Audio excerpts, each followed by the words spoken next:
Okay, let's get back to Jonathan and David and see what we can learn from their friendship. So today we're going to look at what it means to be a faithful friend.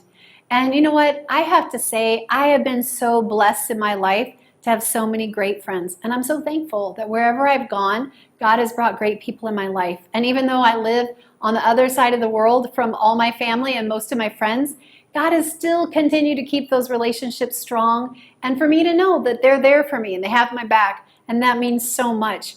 But you know what? It is not every day that you have a Jonathan-David friendship, a friendship where you feel like your soul is knit together with that other person, where you love them the same way you love yourself. And you know what? Only God can make that happen. And many of us would say, oh, I wish I had a Jonathan-David friendship. And we should. But you know what? Let's look at Jonathan and David. They had to fight for that friendship. So if you're going to ask God for a Jonathan-David friendship, let me just also say, you better be ready to fight for it. Okay, so let's look at Jonathan and David. And we see that David is again hiding from Saul. And Saul's again ready to kill David. And Jonathan is trying to kind of see, is there any chance with his dad that we can bring David back? So they're at the feast, and Saul has realized that David's not there. First day he thought, well, you know, maybe he's unclean, maybe that's why he didn't come. Now it's the second day and David's still not there. And Saul, verse 30, chapter 20, Saul's angry.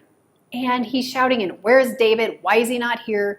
And so Jonathan is defending his friend. He's the perfect, stand up for his friend and saying, he wanted to go to his home place and I gave him permission. And Saul explodes. He explodes. He curses his own son. He says, you are the son of a perverse and rebellious woman. Do you realize that as long as David's alive, you will never be the king? Jonathan doesn't care. Jonathan already knows that. Jonathan has already given over everything he has to David. And if David becomes king, it's a win for Jonathan because he loves David as his own soul. But that's not the way King Saul sees it. So Jonathan's response, though, isn't to defend him. He just says, why do you want to kill David? What has David done? And Saul does not even answer Jonathan. He picks up a spear and he just throws it at him. A sword, a spear. He's so out of his mind, he tries to kill his own son. Okay? Have you ever had people in your life like that? There's no reasoning with them. They just are just out of their mind with anger. But you know what? Jonathan was willing to put himself in harm's way for his friend because he loved his friend. He was a faithful friend. And you know what, Jonathan, in John 15:13, it says, greater love has no man than this, that he's willing to lay down his life for his friend. Of course, we think of Jesus, and Jesus is that person who laid down his life for us. And there is no one greater than Jesus, no friend greater than Jesus. But Jonathan, in this moment, he was willing to lay down his life for his friend. In Proverbs 27:17, it says, as iron sharpens iron, so one man sharpens another. And that's the kind of friendship Jonathan and David had.